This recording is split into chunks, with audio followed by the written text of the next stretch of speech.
बाबरी मस्जिद के मुजरिमों को जो सीबीआई सेशन कोर्ट ने, स्पेशल कोर्ट ने जो रिहाई दी है, ये एक गैर मुनसिफाना फ़ैसला है।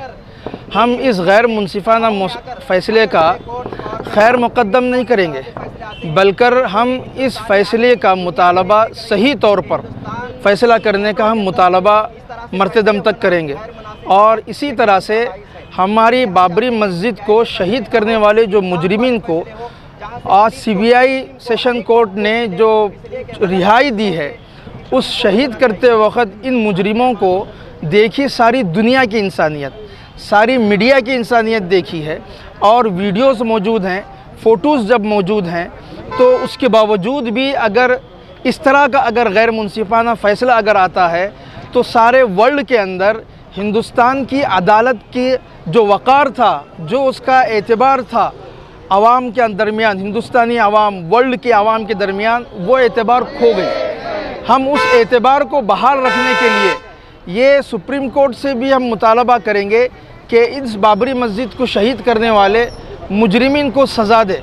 और ऑल इंडिया इमाम कौंसिल जब तक इन्हें सज़ा नहीं देगा, जमहूरी एतबार से हम बार बार मुतालबा करेंगे कि मुनसिफाना फ़ैसला दे।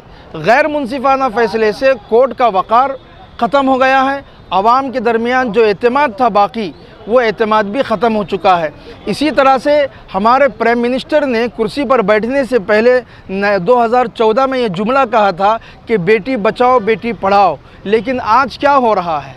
जब से आए हैं इस मुल्क के अंदर 3 तलाक़ के मसले को लेकर उन्होंने पूरा पार्लियामेंट में हल्ला मचाया, लेकिन साल में 12 तलाक़ होते हैं, जबकि यहाँ 12 मिनट के अंदर एक बलात्कार हो रही मुल्क के अंदर। तो यहाँ बेटी बच रही है क्या ख़त्म हो रही है? इसलिए जो सीएम है यूपी के योगी साहब, उनको चाहिए कि भाई वो बेटी के दर्द को पहले पहचाने कि बेटी का दर्द होता क्या है, फिर उसके बाद वो कानून बनाए। लेकिन जो बेटी के ख़िलाफ़ एक काम कर रहे हैं, उसको आप बचाने की कोशिश कर रहे हैं, उनके बलात्कारियों को, और उन बलात्कारियों को आप बचाकर क्या बताना चाहते हैं कि इस मुल्क के अंदर बेटी महफूज नहीं है। हालांकि होना ये चाहिए था कि इस मुल्क की हर बेटी को अमन और सुकून और शांति और महफूज रखने की ज़िम्मेदारी हुकूमत की है।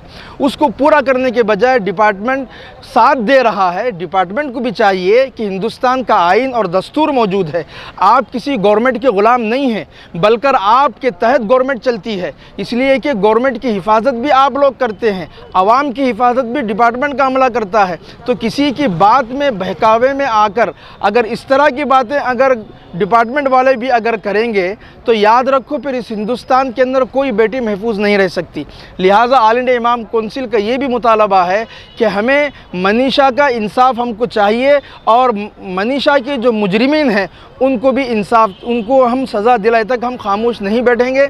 हम जमहूरी एतबार से, दस्तूर के आइन के एतबार से हम मुतालबा करते रहेंगे कि इनको भी सज़ा मिलनी चाहिए और बाबरी मस्जिद के मुजरिमीन को भी सज़ा मिलनी चाहिए। मैं अतीकुर रहमान अशरफ़ी, ऑल इंडिया इमाम कौंसिल, स्टेट प्रेसिडेंट, कर्नाटका।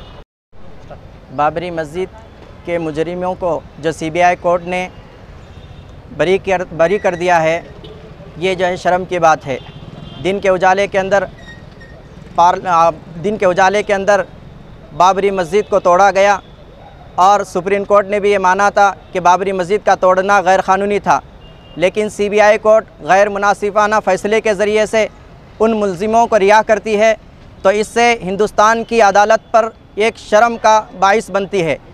और तमाम हिंदुस्तानी शहरियों से हम अपील करते हैं कि जिस तरह से गैर मुनासिफाना फ़ैसले सुप्रीम कोर्टों और कोर्टों के ज़रिए से आ रही हैं, अदालतों के ज़रिए से आ रही है, इन फ़ैसलों पर अब हमको खामोशी तोड़ना पड़ेगा, इनके ख़िलाफ़ हम आवाज़ उठाना पड़ेगा।